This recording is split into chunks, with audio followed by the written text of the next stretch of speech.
Vamos estudar. Bom, boa noite, pessoal. Vamos para a nossa quinta aula de Introdução à Internet das Coisas. Na aula de hoje, ainda vamos continuar a questão dos nossos sensores. Basicamente, vamos continuar a questão dos sensores físicos, né? Na última aula, vimos até sensores de deslocamento, que foi giroscópio e acelerômetro, não foi? Foi isso? Memória está boa, não estou me esquecendo. E hoje vamos continuar para mais alguns sensores, né? O próximo sensor que vamos ver, e é bastante útil, né, para a parte de automação, principalmente, e detecção de falhas, é o sensor, os microfones. Inclusive, e que eu estava falando aqui, estava escrevendo um artigo, utilizando um microfone para fazer detecção de falha em veículos a combustão. Então, existem algumas falhas específicas do veículo que você consegue detectar utilizando só o áudio, só escutando, né? É como aquele mecânico que você chega assim, aí o cara, pô, isso é a borracha de não sei de que das quantas. Aí o cara troca a borracha e para de chiar, né? Aparece mais 10 respeitos diferentes. E você precisa fazer uma reforma de quase 20 mil reais da borracha. Né? Mas esses sensores aqui, eles podem ser de dois tipos, né? Ele pode ser um, um condensador com um eletrodo, né? Onde é uma fibra que faz essa movimentação. No caso aqui, ele vai fazer a medição de pressão sonora. Então, é como se fosse um sensor de pressão, né? Para fazer essa medição. No caso, por meio de diafragma. Então, quando eu vario essas placas aqui do meu sensor, né? Eu faço a alteração da minha capacitância e converto a variação dessa capacitância em uma tensão analógica. Como é isso, né? A instrumentação disso no final das contas. Existe um tipo de sensor chamado sensor oscilador. Né? Ele funciona mais ou menos assim. Vou fazer o circuito dele não, senão vai assustar vocês. Mas ele, basicamente, ele tem um capacitor, uma parte dele, e um resistor. Ele tem isso aqui. E ele é um sensor do tipo oscilador. Ele oscila realmente, certo? Não é oscilador por outro nome, não, porque ele faz uma onda senoidal. E vimos antes que, ao depender da minha frequência de oscilação, certo? Por exemplo, se eu tenho essa frequência, eu vou ter aqui um nível médio de tensão. Ou seja, vou ter uma tensão para mais ou para menos, né? Ele vai ter aqui que chamamos tensão média. À medida que eu altero a capacitância do meu oscilador, o que acontece com essa pressão? Essa pressão, essa oscilação aumenta. Então, alterando a capacitância do meu oscilador, eu altero a frequência com que meu sinal oscila, consequentemente, eu altero minha tensão média do sinal oscilante. E é isso que acontece. Esse microfone aqui, ele funciona utilizando esse diafragma, que nada mais, nada menos que é o meu capacitor. Então, o que eu estou variando no final das contas? A minha capacitância. E esse circuito aqui, que nós já denominamos, que se chama circuito de condicionamento elétrico, ele transforma a variação da distância do meu capacitor, mudando o meio de elétrico, a distância entre as placas, para alterar a tensão média de saída de acordo com essa pressão sonora. Então, o som que nós falamos, né, ele faz essa compressão. Trouxe aqui para vocês um microfone, que é igual aquele que está lá. Pode ir passando. Então, esse microfone, ele tem entrada, saída, né? Eu vou ter VCC, GND e dois sinais, né? Dois sinais. Esse dispositivo aqui azulzinho é um resistor variável, certo? Isso aqui é um resistor variável. E para que serve ele no fim das contas? Para aumentar ou diminuir a sensibilidade. Por quê? Se vocês perceberem aqui, né, isso aqui é circuito elétrico lá do ensino médio, né? Isso aqui, circuito elétrico do ensino médio. O que acontece? O capacitor, ele faz a descarga dele no resistor. Então, a energia que está no meu capacitor é descarregada no meu resistor. Quanto maior a minha resistência, menor é a corrente que passa aqui. Então, mais lento é a descarga. Se a descarga é mais lenta, o que eu estou mudando, no final das contas? A sensibilidade do meu microfone. Se eu altero isso aqui e diminuo a minha resistência, o que eu estou aumentando aqui? A corrente que está passando. Se eu aumento a corrente que está passando, eu aumento também a minha sensibilidade. Então, ou seja, o meu capacitor ele vai descarregar mais rápido, porque eu tenho menos resistência e eu passo mais corrente. Né? E é isso que acontece com esse dispositivozinho aqui. Né? E a sensibilidade dele está diretamente relacionado com, eu falo sensibilidade, sensibilidade mesmo. Né? Quando eu tenho menos sensibilidade, para ele perceber o som, é mais difícil. Ele não percebe esse som. Ou seja, precisa de uma alteração muito grande no meu diafragma, ou seja, na minha distância entre as placas do capacitor, para que consiga alterar de fato a frequência de oscilação, já que ele está descarregando muito rápido, ou está descarregando muito devagar. Né? De modo contrário, se eu tenho uma sensibilidade muito justa, qualquer movimento que eu faça, rapidamente altera a corrente que passa aqui, que está sendo descarregada. Por quê? A resistência aqui é muito baixa. Logo, a corrente aqui aumenta. Aumentando a corrente, eu aumento a frequência de oscilação do meu microfone. E, por fim, o que isso reflete é na tensão média que vai ser lida. Então, como o meu sistema do meu microcontrolador ele não percebe a oscilação, ele recebe a tensão média, o V médio, ele percebe por conta disso aqui. Né? Porque ele transforma a oscilação em um dado período de tempo por meio da distância dos diafragmas, que é o capacitor, na forma de tensão média que serve para o meu microcontrolador. No final das contas, é isso o que esse resistor aqui faz. Né? Então, vai trabalhar com microfone, só fica feito maluco, né? Bota aqui, aí vai baixando, roda para um lado, porque eu não sei para que lado aumenta, para que lado diminui, né? Então roda para o lado, fica, oi, oi, oi, oi, oi, oi. Ah, é para a direita que aumenta a sensibilidade. Aí você vê lá no meio controlador, né? A tensão média mudando. E isso aqui seria a versão desse, né? Seria isso aqui. Seria um resistor variável, né? Ele tem três perninhas assim. Três perninhas não, né? Três terminais. Se falasse perninha perto do meu professor, ele me matava. Três terminais, né? Cada um deles vai ter isso aqui. É como eu tivesse isso aqui, assim.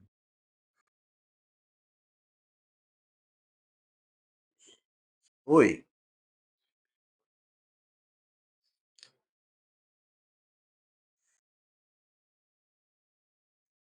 Explique melhor. Como assim? Pode mudar a capacitância, mas não pode mudar em que sentido?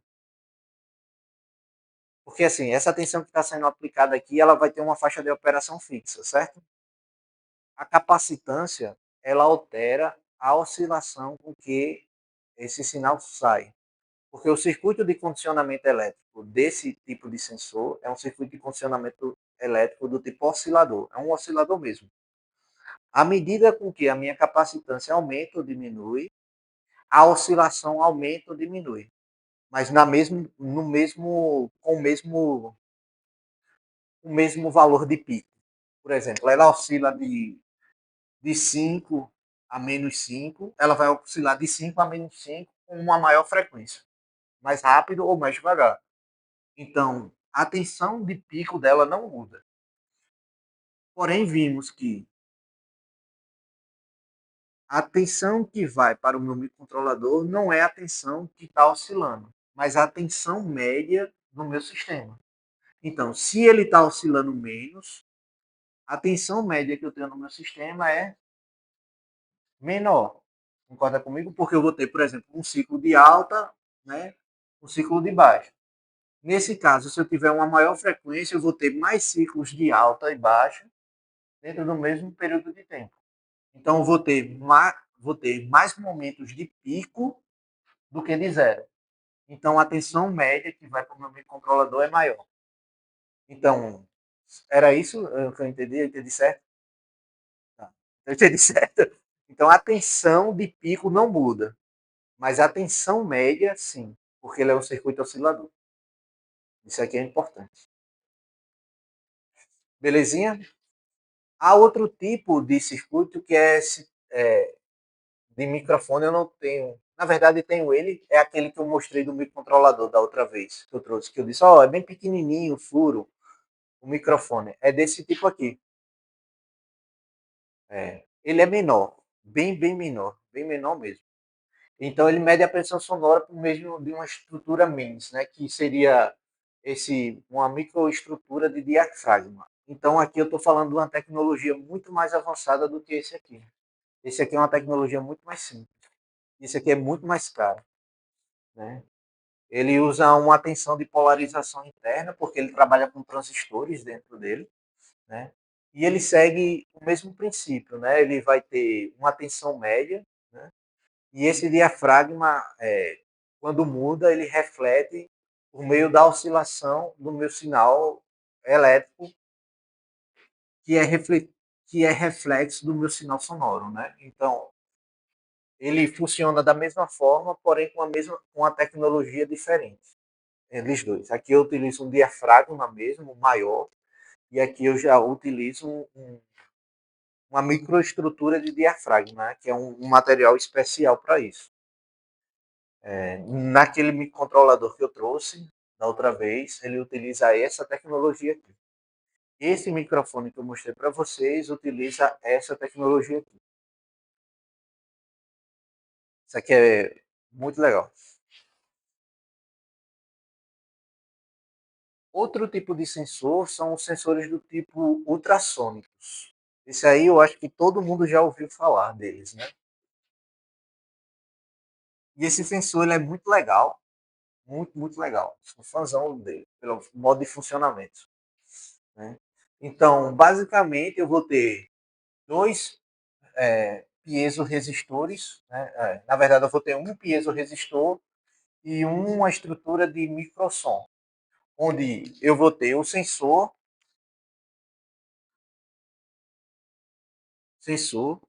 um envio som que bate num anteparo, seja lá o que for. Esse som bate aqui e reflete aqui. Então é sempre assim. Eu tenho aqui uma microestrutura que vibra, né? Ela vibra. Essa vibração que está aqui, ela movimenta as partículas de ar, né?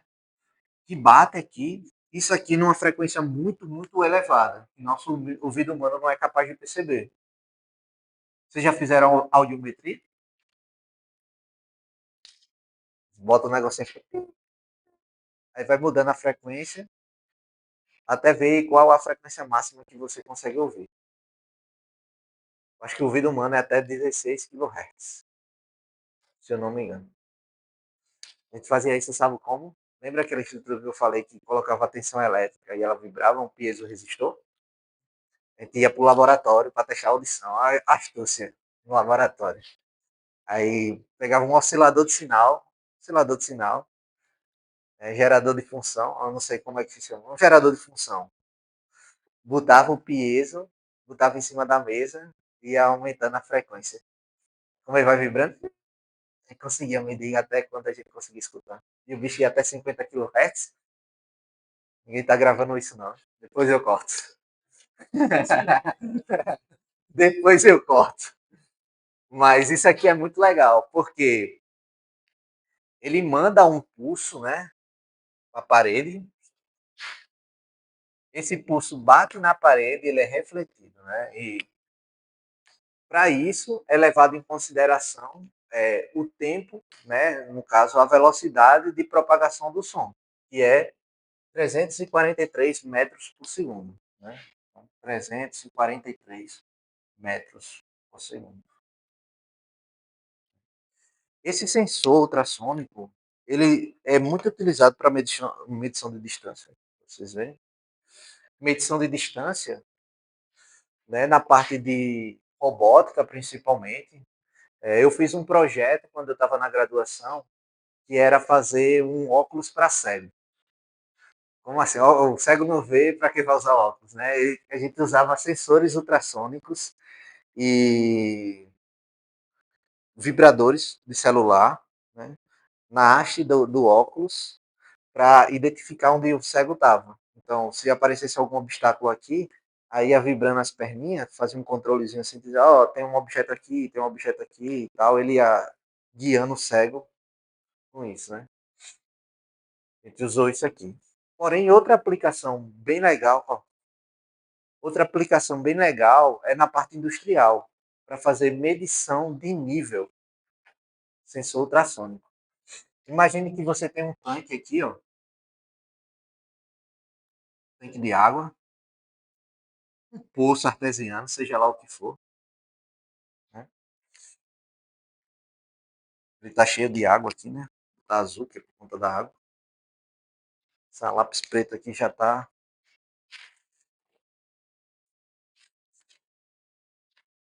Mas já prescreveu esse crime de usar o negócio já. Mais de 5 anos que eu formei. Então, não serei preso.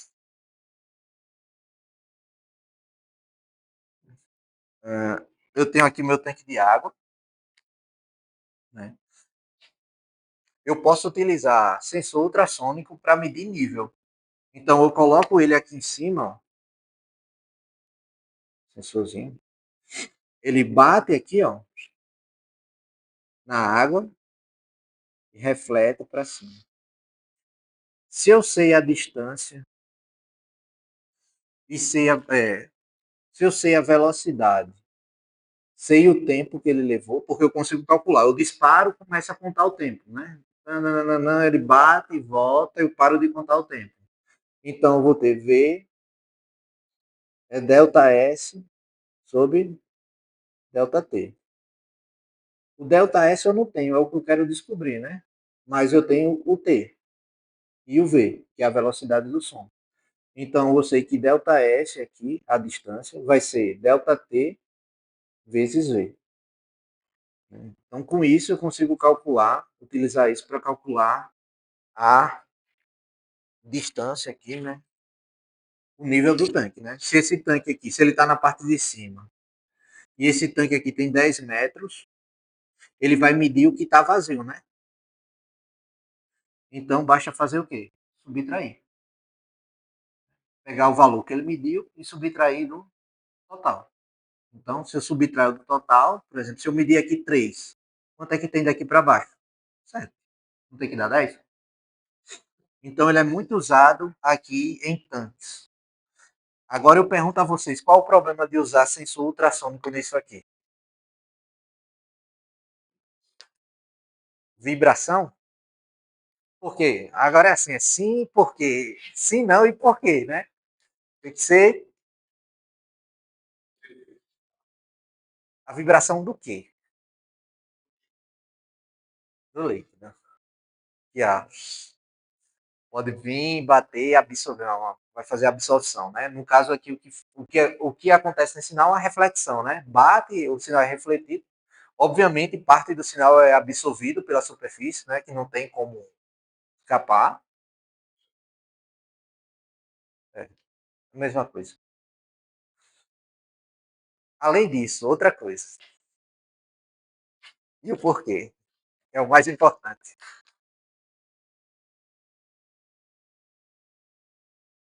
Dá uma dica. Esse ambiente aqui é isolado do mundo. Não, mas aqui tá um poço artesiano ali, lá de fora. Lá na sua propriedade. Alimentar seus 10 mil cabeças de boi.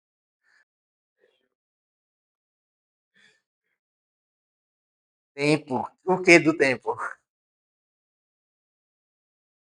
Ó, pensa comigo. Sensor ultrassônico, qual o meio de propagação dele aqui? Ah, o ar. O meio de propagação dele é o ar. O que o tempo faz com o ar? Aumenta ou diminui a densidade. Por meio do quê? Temperatura.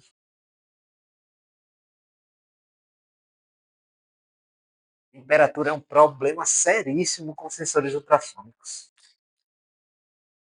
Temperatura influencia na densidade do ar. A densidade do ar influencia na velocidade de propagação do som. Isso é um perigo. Por isso que no espaço não tem som, né? É vácuo. E por isso que debaixo d'água o som se propaga mais devagar, né? Por quê? Muito denso. Do mesmo jeito com o ar dentro de um tanque. E para isso, existem algumas formas de corrigir. Né? Existem equações matemáticas que consideram, na sua composição de cálculo de velocidade, né, a temperatura. Por isso que, quando se quer ter bastante precisão em sensores de medição de nível de tanque, principalmente, porque é um ambiente fechado, onde vai ter umidade e altas temperaturas, muitas vezes, porque está ali abafado, né? Ou o contrário, né? Baixas temperaturas, porque está isolado do sol, seja lá do que for. É acompanhado dele um sensor de temperatura, para fazer a correção, a medição. Isso aqui, né, essa tecnologia aqui chamamos de data fusion.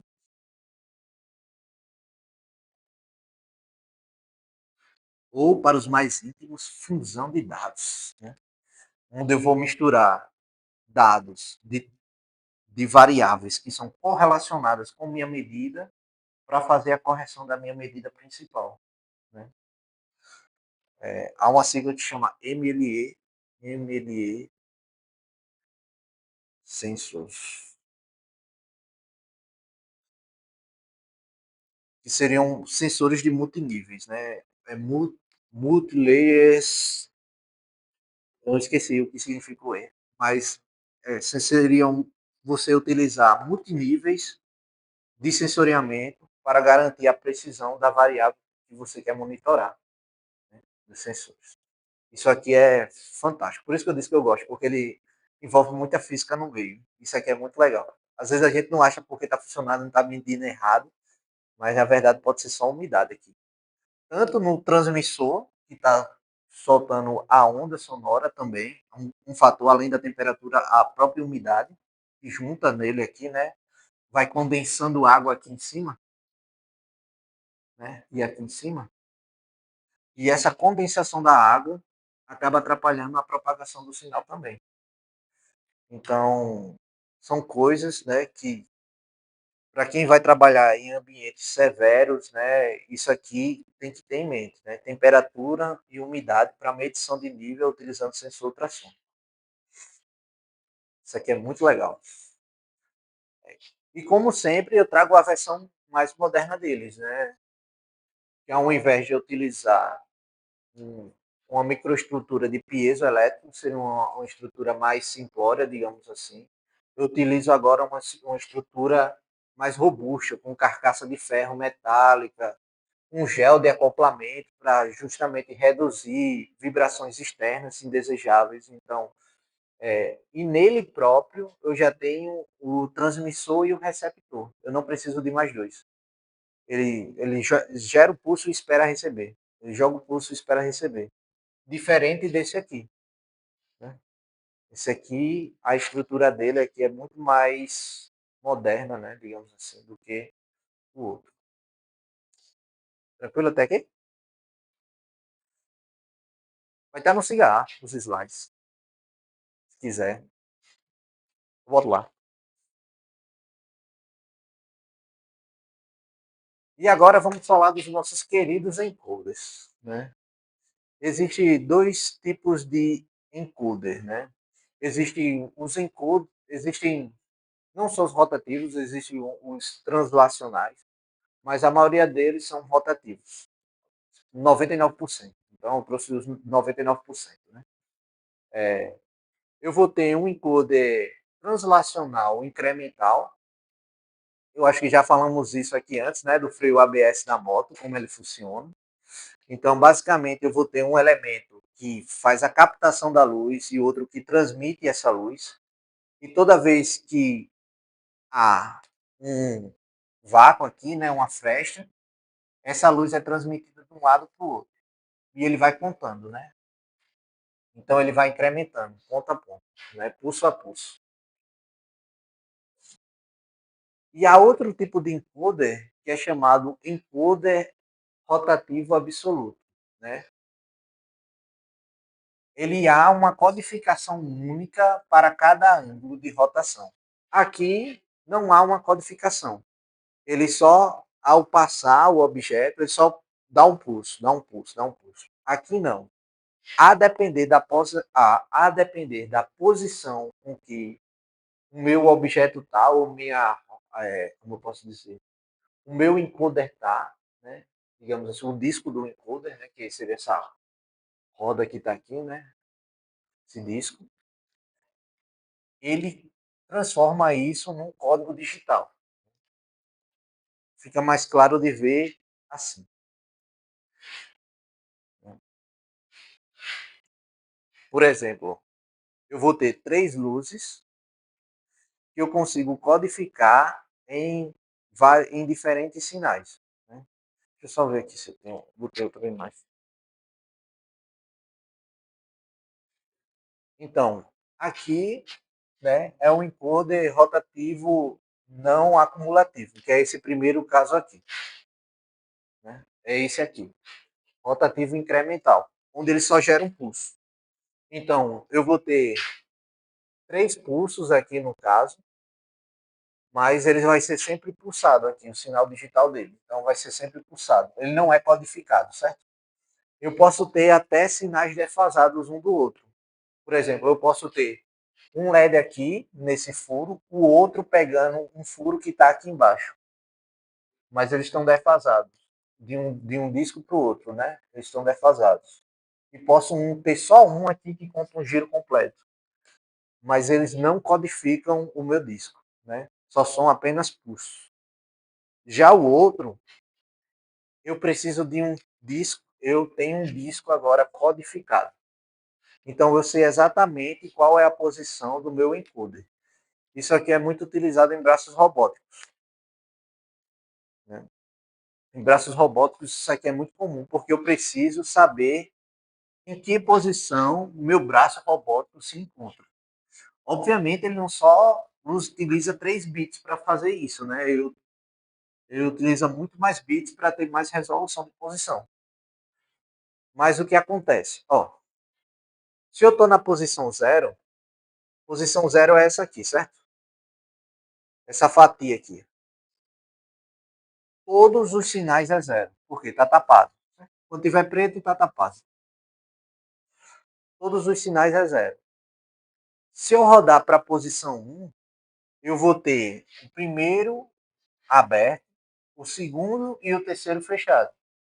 Então, essa posição 1 ela é codificada como 100.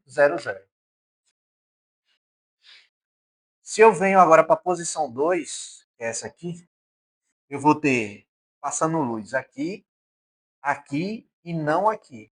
Então, eu vou ter o quê? 1, 1, 0. Então, isso aqui pode ser do bit mais significativo para o menos significativo, como um bit menos significativo para o mais significativo. Vai depender do projeto, no final das contas. Isso aqui é bem interessante quando vai trabalhar com braço robótico mesmo. Já aquele outro, ele é muito comum para medição de velocidade em carro. Né? ABS, por exemplo, utiliza aquele outro, né? É o não um absoluto, mas o incremental. Outro tipo de sensor, que esse aqui para quem gosta de tocar uma guitarrinha, são os sensores de posicionamento linear, né? É, eu tenho um potenciômetro linear. Esse que eu mostrei para vocês aqui é um potenciômetro, né? Mas não linear. É um potenciômetro rotacional. Né? Aqui dentro, o que eu tenho? Eu tenho uma trilha resistiva de carbono aqui, né? E eu tenho três terminais: o VCC, o A e o GND. Três terminais. Cada terminal desse, ele corresponde a uma posição do minha resistência. Porque, ó, se eu tiver assim, aqui o potenciômetro, se eu medir a resistência daqui para cá, vou ter uma resistência. Né? Vou ter essa parte aqui, ó, de resistência. Tá mais resistência. E se eu medir daqui para cá, eu vou ter outra resistência, que é essa aqui. Então, com isso, eu consigo, se eu colocar uma tensão, passando uma tensão aqui, né, e a corrente vai passar por aqui, essa corrente que passa aqui, ela vai ser maior do que a corrente que passa por aqui. Se eu colocar aqui. Por quê?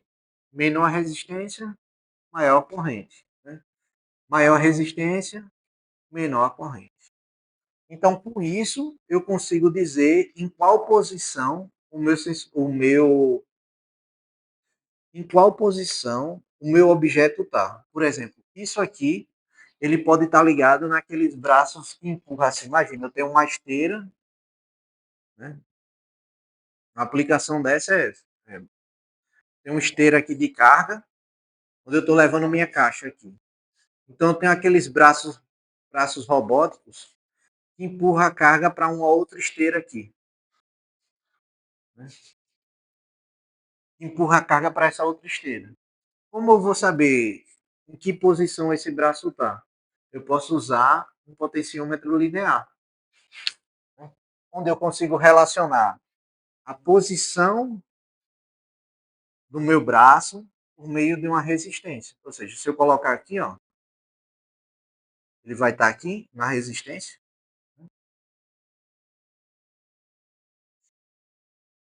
Ele vai estar aqui na resistência.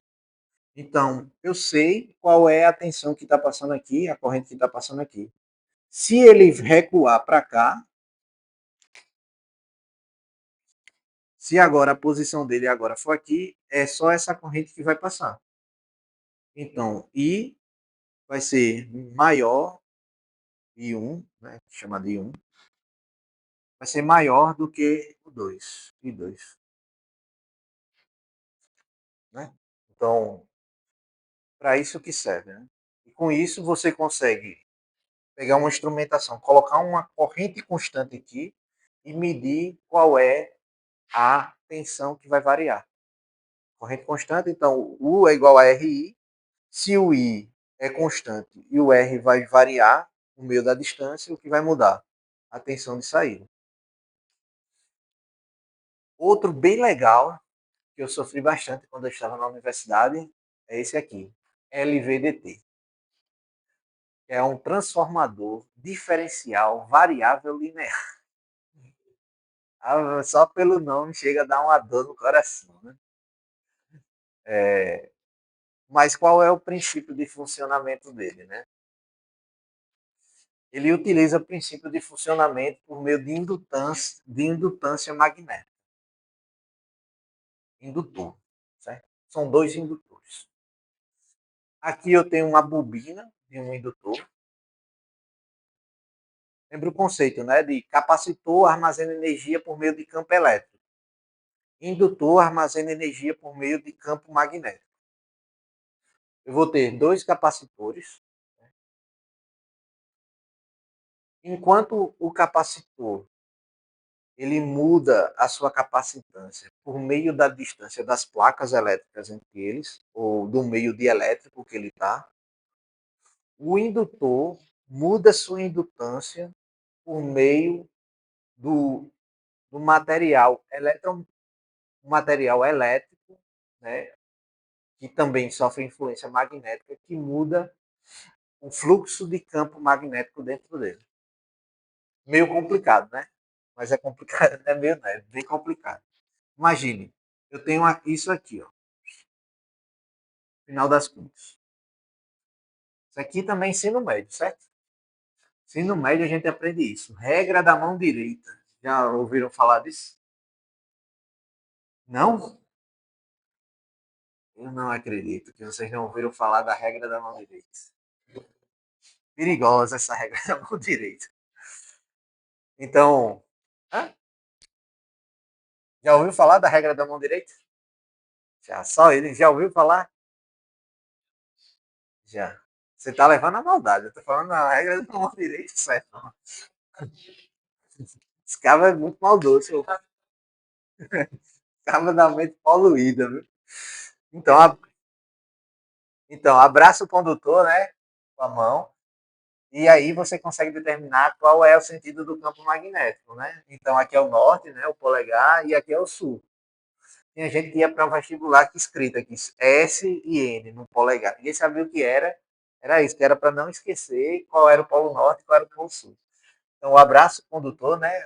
A corrente está vindo assim, fazendo isso, né? Então, o abraço condutor. Então, eu vou ter o fluxo magnético, né? Assim, que entra aqui, né? Então, eu vou ter esse fluxo magnético. Fluxo magnético. Do mesmo jeito aqui, né? Eu abraço o condutor, né? A corrente está vindo aqui e eu vou ter um fluxo magnético, assim, né?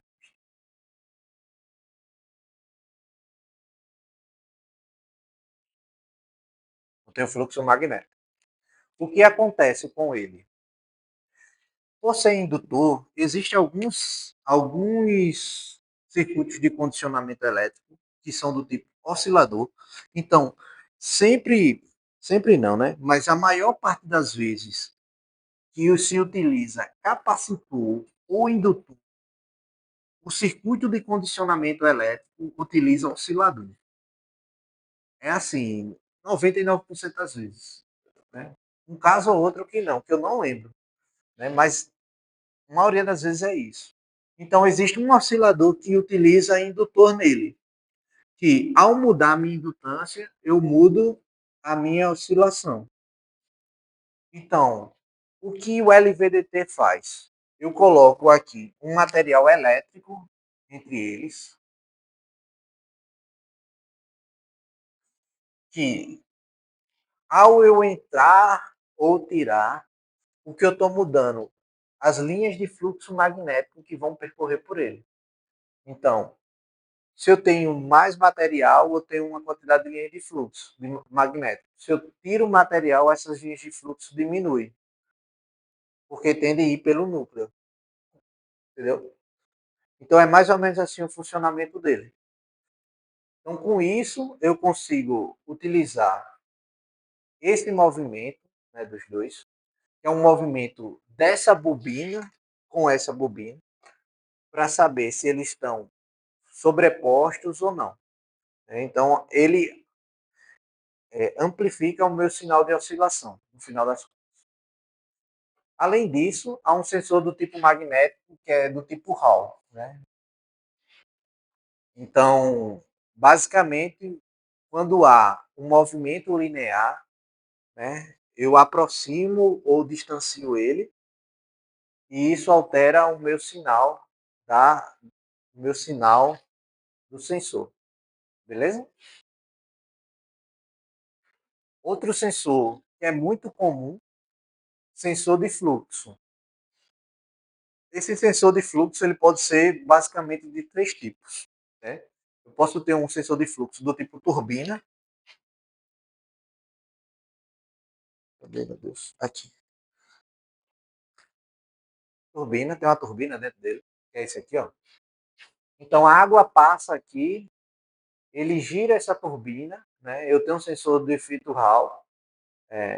Nesse caso aqui, essa turbina, ela não usa o efeito Hall, ela tem um motor dentro dela. Essa daí, em específico. Ela é assim, ela tem.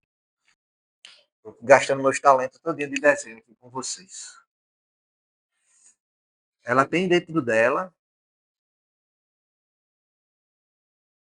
uma turbina. A gente conta que isso aqui é uma turbina. Certo? Isso aqui é um gira. E aqui eu tenho um motor acoplado. E aqui eu vou ter a alimentação, né, a tensão e o sinal de pulso dele. Né? Isso aqui. Então, quando a água passa aqui, gira a turbina e essa turbina ela gera um pulso. Né? Eu alimento ela com VCC GND e aqui eu vou ter um pulso. E com esse pulso aqui eu consigo estimar qual é a vazão dela. Por exemplo, essa já viu, né? Pegou? Ó, por exemplo, essa aqui está dizendo, o modelo dela é YFS201. Ela trabalha de 1 a 30 litros por minuto, suportando uma pressão de 200 megapascal. É isso mesmo? 2 megapascal. 200 megapascal não, 2 megapascal. Dá uns 20 metros de coluna de água. Basicamente o que sai na sua casa. Assim. A metade do que deveria sair na sua casa. Ele pode utilizar, ao invés de uma turbina fixa com motor, né, ele pode utilizar um sensor de efeito Hall, igual aquele outro, né, que quando a turbina gira, muda o campo, a relutância, né, no caso aqui seria o contrário da capacitância, e isso aqui gera um pulso. Né, então eu consigo medir de maneira indireta. É como eu tivesse duas bobinas girando assim. Ela passa numa, influencia na de cima. Passa na outra, vai influenciando. Com isso eu consigo medir. E o outro é por meio, aqui ele utiliza efeito de, de indutor, efeito indutivo, aqui ele já vai usar efeito capacitivo. Ou, desculpa, efeito indutivo também. Aqui é capacitivo e aqui é indutivo, desculpa. Então eu vou ter uma bobina magnética, né? Bobina magnética na minha tubulação aqui, enrolado. Então, eu aplico um campo magnético nisso e à medida com que o meu fluxo passa, altera o campo magnético e esse campo magnético faz oscilar de maneira diferente, né? Igual o outro sensor, mesmo princípio. E isso aqui, ele consegue detectar qual é a vazão do fluxo que está passando aqui. Isso aqui é muito comum em indústria, desse tipo aqui. Porque esse e esse aqui, eles são invasivos. Ou seja, a água, o fluxo, o óleo, qualquer coisa que você está medindo, vai entrar em contato com o sensor aqui. Pode entupir. Né? Pode entupir. Nesse caso aqui, não entope. Só se entupir o cano. Né? Mas aí não tem o que fazer, né? Não é o sensor. Mas por ele estar a gente chama isso de sensor invasivo, como de fato o elemento de medição está em contato com o elemento a ser medido, e não invasivo quando o elemento de medição não está em contato com o elemento que está sendo medido.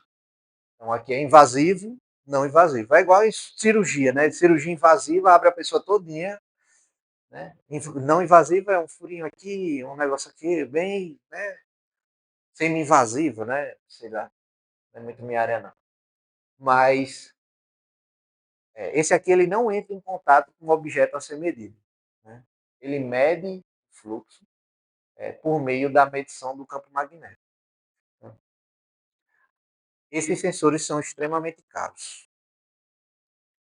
Alguém sabe dizer o porquê? Porque eles são muito caros.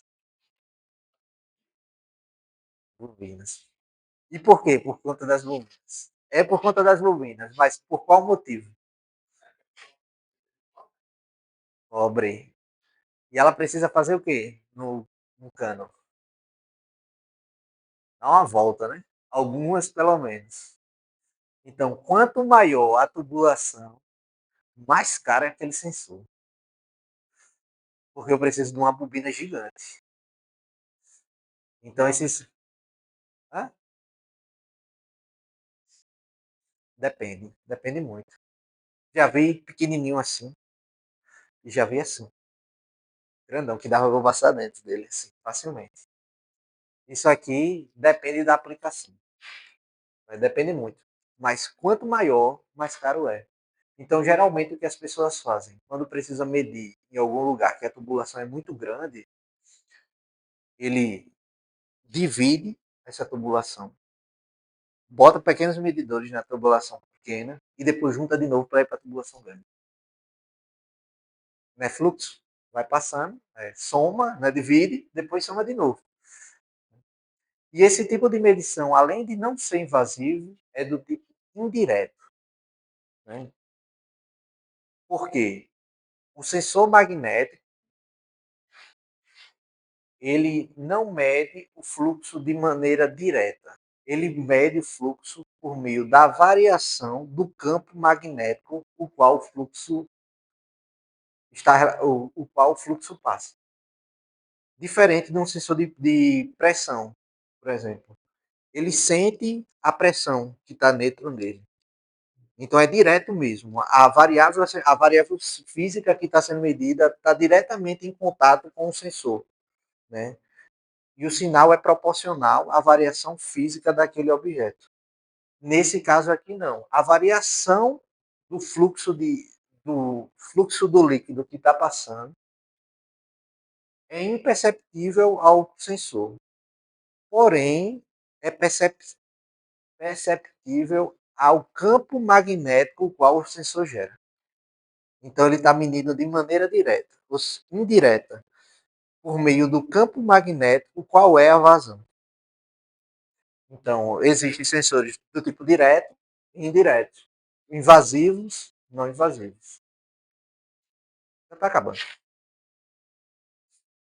Aqui alguns, né, que eu mostrei agora, ó, sensor de fluxo de água, de efeito Hall, né, que é essa turbininha.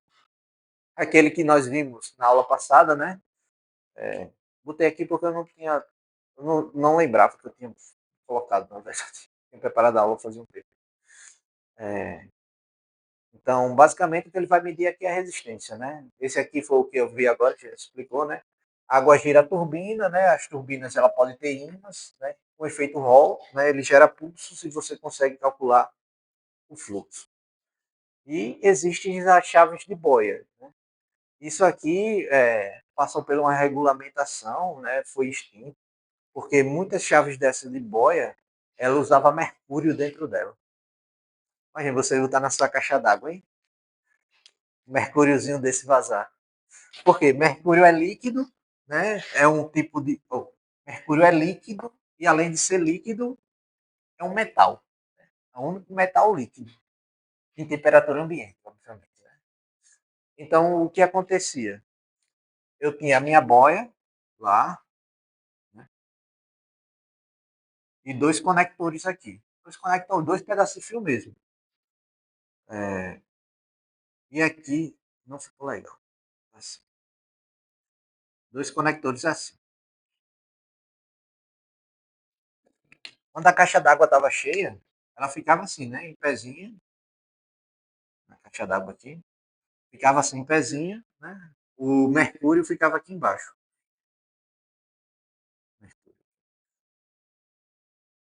Então, quando a caixa d'água esvaziava, isso aqui descia, né?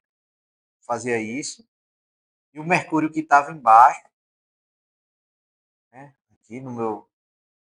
Ele fazia contato nesses eletrodos aqui. Então fechava o curto.